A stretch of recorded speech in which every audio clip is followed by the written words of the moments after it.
welcome back to the channel. Welcome back to another tutorial. I'm Dillon, and today I'm going to give you guys a tutorial. That's what we're doing as usual.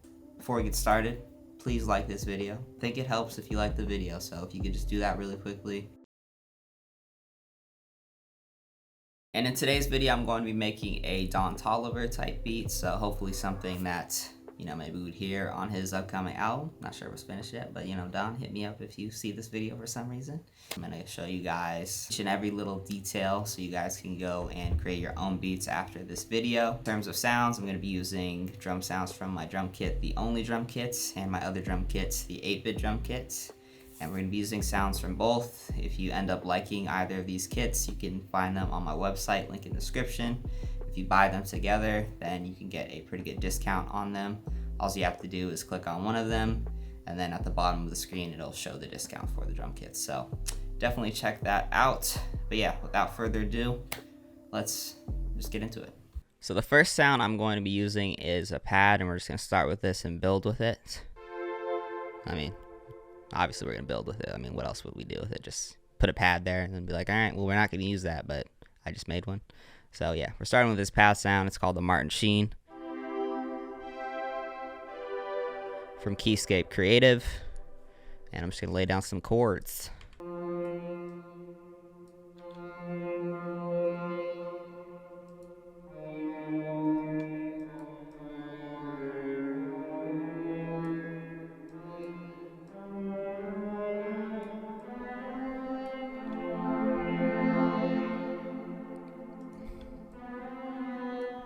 Ooh.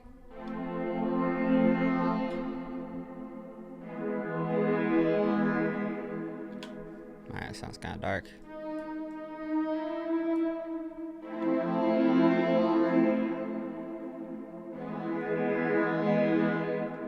You want to be sounding like kind of spacey, ambient.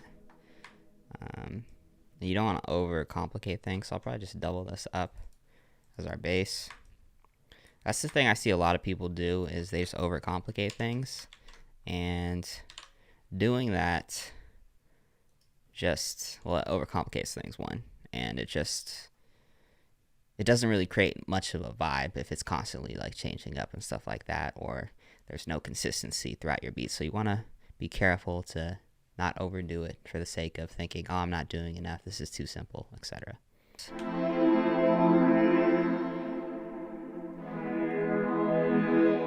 Nice.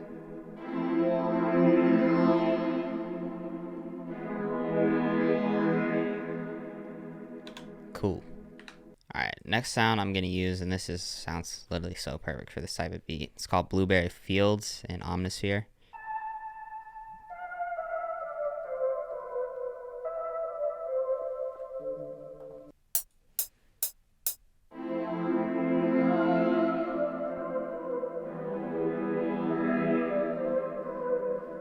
Alright, so here's how it sounds now.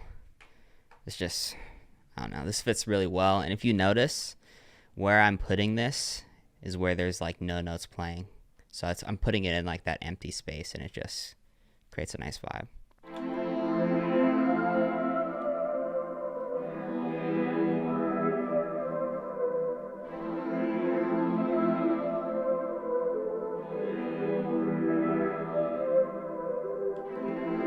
And then I just changed it up a little bit over here, so it goes down a little bit lower on both of these, but it sounds nice. The next thing I'm going to use is actually Arcade, and I found like this cool little preset. It's called Obsidian. It's just got like a lot of dark, like atmospheric sounds. Alright, so here's what I end up coming up with this Arcade preset, and it just adds another dimension to this beat. It sounds really cool.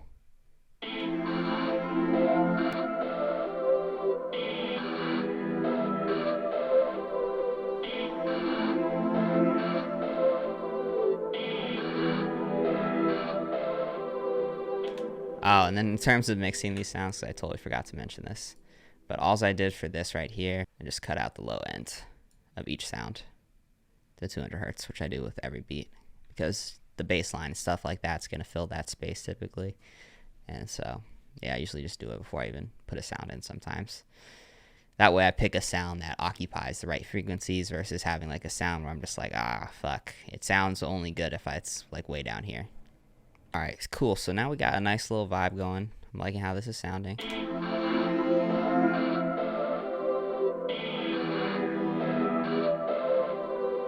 Now I'm gonna pull in a bass line from my one-shot kit, and all you have to do with these bass lines is click on the bass line, go right here, turn off everything except the holds, and then you can use it as like a typical instrument.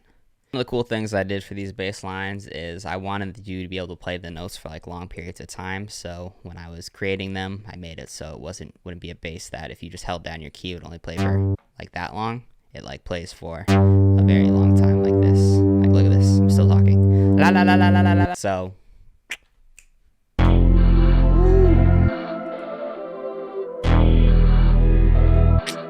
sick. The bass just adds a totally different dimension. Alright, let's do something like this. Yeah, there we go.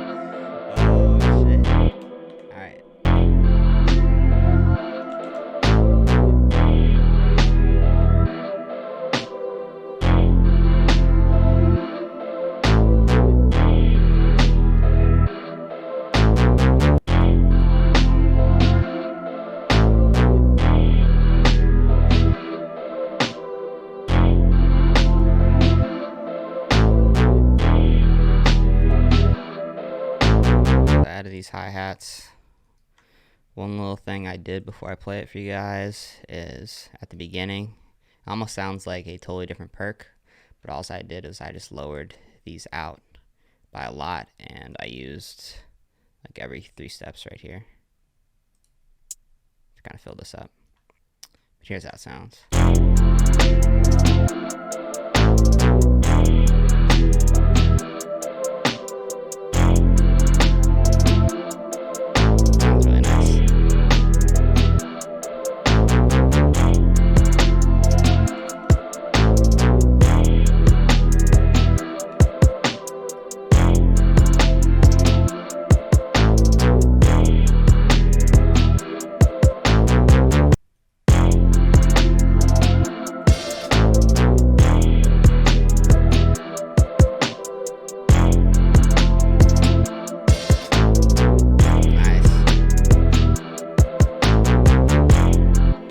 So super simple.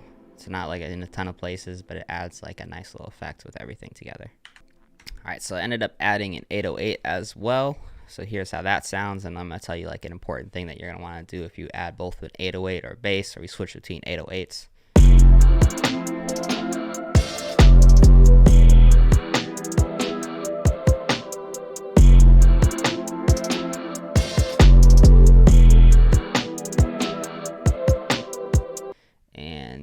One important thing, if you do this, make sure that where it says it's cut by right here is set to the same thing for your bass line. So that was a 6 there, and this is a 5 here, so we need to switch this. So this is a 6 also. And that way they won't clash and run into each other. So keep that in mind. Now in terms of mixing these drum sounds, I like to just keep my 808s and my kicks in the center. So put it in mono, like right here. Just all that means is you turn this knob here. I think it makes it hit a bit harder. And then for my open hats, I like to kind of spread those out as well. So I just click right here and then move that, and it kind of spreads the sound and makes it sound a bit wider. But that's pretty much all I really do for my drums, is my drums are already like pre-mixed and everything like that, so they sound pretty good. Here is the beats. Let me just tell you what I did with it. Obviously I still have to actually like fully finish it, but I've at least completed the part you guys are going to hear and the hardest part of the beat, just in general. But basically the cool stuff that I did was, so it starts off with this pad right here, and then it brings in the pad, the pluck, and the Travis bass. And I also added some rain just because it adds like a nice ambiance, and it just turned it down like a ton, but it adds like a little bit something extra to the beat what I actually did with these 3 instruments right here is I moved them all into one channel, and I added like a filter to filter out most of the highs. And basically what this does as the intro kind of comes in is this slowly like turns off, so the beat kind of opens up, which you're going to hear in a second. And then I also added some automation to the volume right here for the bass line. And all you do to add any of this automation, I should mention, is you just left click on whatever you want to automate. So if you want to mess with and control how to turn this up or down, you just right click on here and then click create automation clip, and then something like this will pop up in here and you can just kind of play with it. But yeah, that's pretty much it, guys. Hope you enjoy this beat. Please subscribe if you haven't already. Definitely check out my drum kits, link in the description for the free ones, as well as if you want to just buy them both, you can get a really good deal on it now. I'm not sure how long I'm going to keep the deal open, so I would do it sooner rather than later if you're thinking about getting it. And yeah, have a nice life if I never see you again. But hopefully, I do. Enjoy the beat. Peace.